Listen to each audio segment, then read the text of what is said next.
Bom, rapaziada, nesse final de semana nós tivemos o GP de Monza da Fórmula 1, só que além disso, paralelo, nós também tivemos em Monza o final de semana da Fórmula 2 e da Fórmula 3. E essas duas outras categorias deram sinais de que nós nunca estivemos tão perto de ter um piloto brasileiro na Fórmula 1 de novo. E é disso que a gente vai falar no vídeo de hoje. Bom, galera, nesse final de semana nós tivemos o GP de Monza da Fórmula 1, que se você não viu aí o resumo, eu soltei ele ontem aqui no canal, ontem à noite, então eu recomendo aí, convido você a vir assistir, beleza? Mas além disso, nós também tivemos as corridas da Fórmula 2 e da Fórmula 3. A Fórmula 3, inclusive, sendo o encerramento do campeonato. E não temos nenhum brasileiro lá. E você deve estar tentando entender como que a Fórmula 3 está dando sinal pra gente de que a gente pode ter um piloto na Fórmula 1. Segura aí que daqui a pouco eu te conto.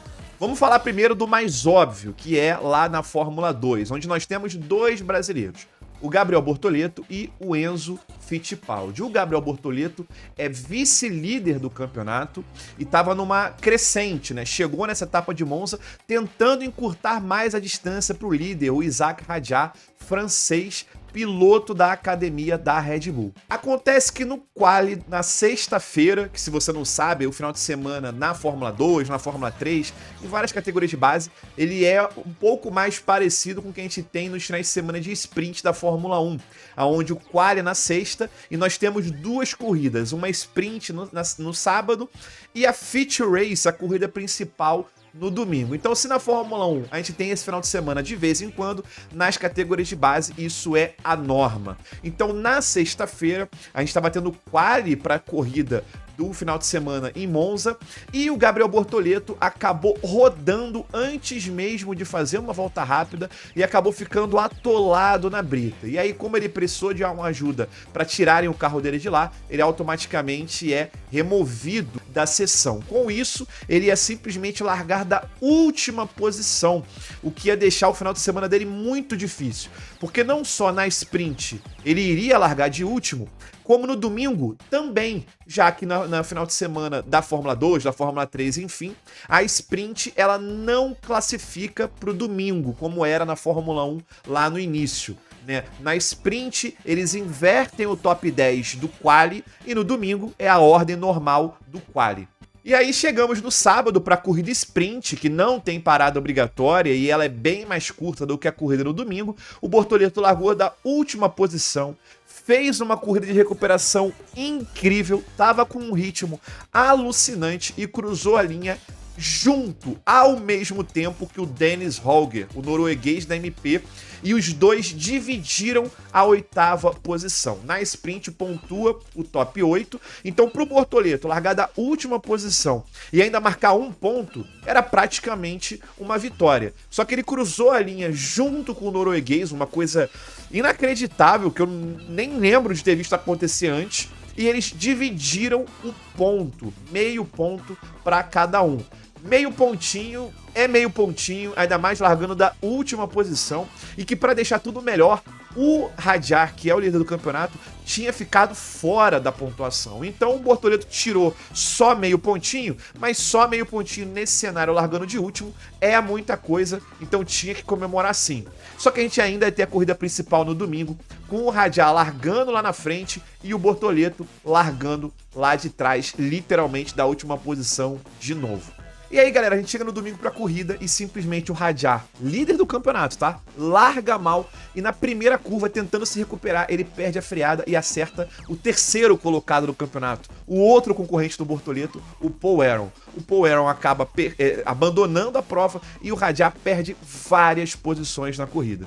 O Bortoleto passa essa galera toda que estava envolvida na bagunça e depois nas outras voltas continua num ritmo alucinante, passando vários outros pilotos também. Até que lá pela volta 7 ou 8 mais ou menos, quem estava lá na frente começa a entrar no box para parar, porque era uma parada não esperada. Eles estavam esperando ficar mais tempo na pista, só que o desgaste estava maior do que eles estavam contando e eles decidem parar logo para fazer a troca de pneus com medo de perder muito tempo de ritmo na corrida, né?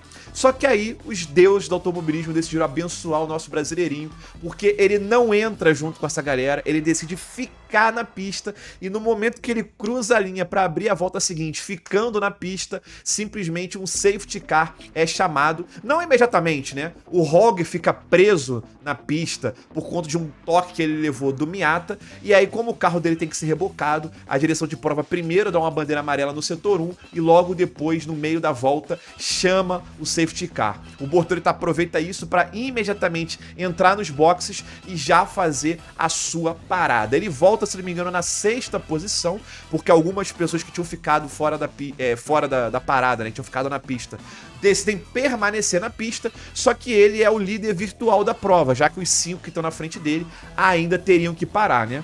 Ainda assim, quando a corrida volta, ele passa todos eles assim mesmo. Então ele nem precisou parar quando os caras entraram no box, porque ele passou os caras ainda assim na pista mesmo e assumiu a primeira colocação da prova com metade do andamento ainda. E aí simplesmente foi trazer para casa o outro restante da corrida. O carro estava muito bom, o Bortoleto estava muito bem, administrou muito bem a corrida, os pneus, fez uma recuperação absurda e conseguiu cruzar a linha e vencer uma prova em que ele largou da última posição. E o Hadjar, líder do campeonato, ficou fora da zona de pontuação. Então o Bortoleto conseguiu tirar vários pontos do líder. Terminando um final de semana em que a diferença era grande e ele teve que largar da última posição nas 2 corridas, a diferença agora caiu para 10 pontos e meio. Esse meio por causa do meio pontinho que ele ganhou dividindo a pontuação com o Roger no dia anterior. E agora nós temos 3 etapas pela frente, com 6 corridas, né, 2 em cada. Baku, Qatar e a final lá em Abu Dhabi. E o brasileiro novato, estreante na categoria, ainda permanece mais do que nunca vivo na briga pelo título da Fórmula 2. E se você não conhece o Bortoleto, eu vou fazer um breve resumo aqui para você. Beleza? O Bortoleto que eu conheci, eu fui descobrir quem ele era quando ele estava na Fórmula 4 italiana. Lá em 2020 eu fiz um vídeo aqui no canal fazendo um desabafo sobre como os torcedores brasileiros não apoiavam os seus pilotos a menos que ele chegasse na Fórmula 1. Quando nós tínhamos um piloto brasileiro já na Fórmula 1, aí todo mundo torcia. E isso se ele não fosse mal, né? Mas quando o cara tava brigando para chegar lá, na Fórmula 2, na Fórmula 3 e alguma Fórmula Europeia, os brasileiros não iam atrás das informações, não queriam saber como eles estavam se saindo, não torciam por eles, não apoiavam eles, e a gente sabe como isso é importante, não só para o piloto se sentir apoiado, mas também porque engajamento nas redes sociais traz patrocínio, e a gente sabe como o patrocínio é importante para o piloto poder se manter vivo disputando as categorias. Inclusive, eu fico feliz de que muita coisa mudou nesse sentido de lá para cá, né? Não tô dizendo que foi por causa do meu vídeo, porque não foi. Acabou que foi um timing, né? Eu soltei esse vídeo bem no momento que a gente estava justamente transicionando essa nossa forma de ver o automobilismo brasileiro, né? E graças a Deus, de lá para cá, da pandemia para cá, o pensamento da galera mudou muito e muitos torcedores começaram a olhar mais para a categoria de base também e tentar apoiar mais os pilotos brasileiros que estão tentando chegar na Fórmula 1. E quando eu fiz esse vídeo, teve um piloto lá da Fórmula 4 italiana que me mandou uma mensagem no Instagram falando que gostou muito desse vídeo e que concordava com o que eu tinha falado, e esse piloto era simplesmente Gabriel Bortoleto. Na época ele estava lá na Fórmula 4 italiana, estava começando ainda a sua caminhada nos monopostos, né, tentando, quem sabe, um dia chegar na Fórmula 1, e ele tinha me mandado essa mensagem no Instagram dizendo que tinha visto o vídeo, que tinha curtido bastante e que tinha concordado que de fato os pilotos que estavam na categoria de base não recebiam esse apoio dos torcedores e eles estavam invisíveis, né? E como isso precisava mudar. E graças a Deus isso mudou ao longo dos anos, né? Depois da Fórmula 4 italiana lá que o Bortoleto correu, ele foi para a Freca, que é a fórmula regional lá na Europa. Ele competiu lá durante 2 anos. Em 2021, inclusive, ele correu contra pilotos que hoje em dia a gente fala mais tanto na Fórmula 2 como até na Fórmula 1. Então a gente tinha naquela época o Cola Pinto, que tá andando na Williams na Fórmula 1 nesse momento, o Paul Aaron, que é concorrente dele no campeonato, o Maloney, que também é concorrente dele no campeonato, o Hadjar, que é concorrente dele no campeonato. Ele já tinha corrido contra esses caras na primeira vez que ele correu lá na Freca em 2021. Em 2022 ele correu novamente, teve uma participação melhor, teve um resultado final melhor. Em 2021 ele tinha terminado em 15º, e em 2022 ele terminou em 6º no campeonato. E aí no ano seguinte o Bortoleto chegou na Fórmula 3 e simplesmente foi campeão logo de primeira, algo que tem muito peso para quem tá tentando chegar na Fórmula 1. Sendo que o principal destaque dele foi a consistência, ele estava sempre brigando pelas primeiras posições, né? Enquanto outros concorrentes ao título até ganharam mais vezes do que ele, mas não conseguiam se manter lá na frente durante todo o ano. O Bortoleto venceu 2 vezes logo no início do ano e depois não chegou a vencer mais, mas ficou em segundo mais algumas vezes, estava sempre pontuando bem, e outros concorrentes que até venceram mais do que ele eram bem mais irregulares e não conseguiram somar muitos pontos. E isso é algo muito importante nas categorias de base, porque os carros são bem mais equilibrados, o grid é muito mais equilibrado, então você consegue brigar por título e simplesmente sendo mais consistente, não necessariamente vencendo corridas. É óbvio, né, que se você vencer pra caramba, você vai se posicionar para ser campeão, mas você vencer muitas corridas é difícil, porque é muito disputado. Então, você ser mais consistente pesa mais do que simplesmente vencer mais corridas. Não só isso é uma grande verdade, como agora pulando para falar da Fórmula 3, que eu comentei no início do vídeo, o Fornaroli, que é o atual campeão da Fórmula 3, acabou de se sagrar campeão nesse domingo. Ele foi campeão da Fórmula 3, galera, simplesmente sem vencer nenhuma corrida. Sim, o cara não ganhou nenhuma corrida esse ano e foi campeão da Fórmula 3 simplesmente porque ele estava sempre lá marcando bons pontos. O Fornaroli, inclusive, que foi campeão pilotando pela mesma equipe que o Bortoleto foi, a Trident. E aí, eu também comentei que a Fórmula 3 estava dando sinais pra gente de que a gente poderia ter um piloto em breve, né? Pois bem, o Fornaroli foi campeão e a Invicta, a equipe que o Bortoleto está nesse momento guiando pela Fórmula 2, já anunciou que ele, o Fornaroli, estará guiando pela equipe no ano que vem. E aí isso pode significar apenas de que o Fornaroli e o Bortoleto vão ser companheiros de equipe ano que vem? Não sabemos. A gente sabe que a Invicta já contratou um. Quem vai ser o outro piloto? A gente não sabe. A questão é que agora, nesse momento, o Bortoleto, ele é sim um candidato sério à vaga lá na Sauber.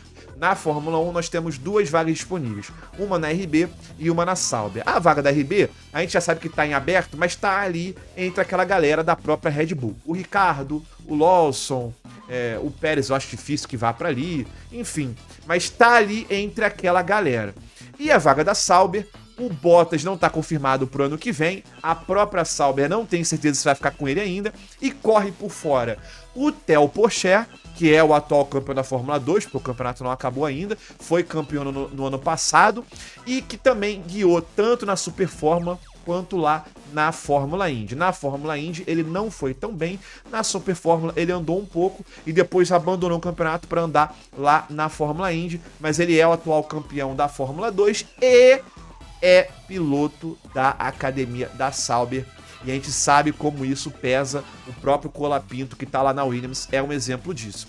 E o Bortoleto corre aí, não vou dizer por fora, porque o Bortoleto, como eu mostrei aqui pra vocês, também tem um baita currículo. Fez toda a escadinha da Fórmula 1 da forma correta, Fórmula Nacional Europeia, lá na Fórmula 4 italiana, foi para a Fórmula Regional, foi campeão na Fórmula 3 na estreia e agora na estreia da Fórmula 2 está brigando pelo título, já tem 2 vitórias no ano e tem corridas incríveis nesse ano também, mostrando bastante ritmo e bastante consistência. E entra na jogada também o fato de que ele é agenciado pela agência lá do Alonso, que com certeza tem uma influência, tem um peso, conhece os atalhos no paddock para tentar arrumar essa vaguinha para ele, e o Binotto, que foi lá para a Sauber recentemente para comandar essa transição desse projeto para a Audi, já disse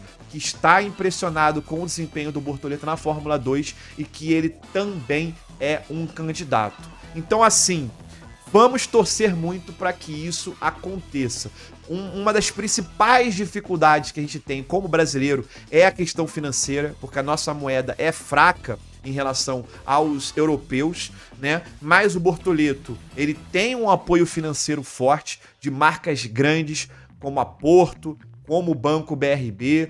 É um piloto da academia da McLaren, e isso, inclusive, eu não acho que vai ser um problema, tá? Para ele poder guiar pela Sauber, ele ser piloto da academia da McLaren. Eu acho que o Zac Brown entende que ele tem dois pilotos muito bons e muito jovens na equipe principal, e não tem por que ele impedir que um piloto da academia dele corra por outra equipe para ganhar experiência, até porque lá na frente, se ele precisar, ele vai poder contar com ele também. Então o Bortoleto está cercado por pessoas boas dentro do paddock, que podem ajudar muito ele, marcas boas também, e ele próprio também tem um currículo muito bom e está desempenhando muito bem na Fórmula 2, e vamos torcer para que ele consiga esse título. Óbvio, a gente sabe que a Fórmula 1 é muito cruel, ela é implacável, muitas vezes injusta. O Bortoleto pode, de repente, ser campeão da Fórmula 2 e não conseguir essa vaga, porque, de repente, lá dentro da Sauber pode ter uma corrente muito forte para tentar manter o Bottas, porque ele já está na equipe, é um piloto experiente, não tem o risco de dar alguma dor de cabeça por ser um piloto novato, não sei o quê. Mas a gente vai ter que torcer para que os agentes, as pessoas que tomam conta da carreira do Bortoleto, consigam convencer os caras de que eles precisam não perder essa oportunidade de contar com um jovem talento que no futuro pode estar numa outra equipe, e eles podem perder essa oportunidade, né? E uma coisa que você tem falado, pô, mas vai pra Fórmula 1 pra andar naquele carro horrível. Gente, hoje qualquer vaga na Fórmula 1 pesa muito, ainda mais para um piloto jovem, ainda mais para um piloto brasileiro. Então, se a única vaga disponível para o Bortoleto for no pior carro do grid, ele tem que ir. Ele tem que ir, porque ele é um cara talentoso, e eu não tenho dúvidas que mesmo no carro horrível que a Sauber tem hoje, ele vai ser capaz de mostrar que ele tem velocidade e no futuro ser um candidato para, de repente, chegar numa equipe melhor. Então ele tem que começar de algum lugar, ele tem que estar guiando, ele tem que estar no grid e ele tem que mostrar serviço. Bom, diga aqui nos comentários a sua opinião e vamos torcer para que tudo dê certo e que esse final de ano do Bortoleto na Fórmula 2 seja incrível e ele consiga convencer a galera lá da Sauber que ele merece uma vaga. Inclusive, para você que não sabe, lá na Twitch eu tô sempre acompanhando as corridas da Fórmula 2, da Fórmula 3, com o pessoal da live também. Então eu recomendo você seguir aqui o meu canal da Twitch, dependendo de como esse campeonato da Fórmula 2 progrida aqui, talvez eu faça os reacts aqui no YouTube também. Beleza, galera? Eu espero que vocês tenham curtido esse vídeo e a gente se vê numa próxima. Um abração, valeu e fui!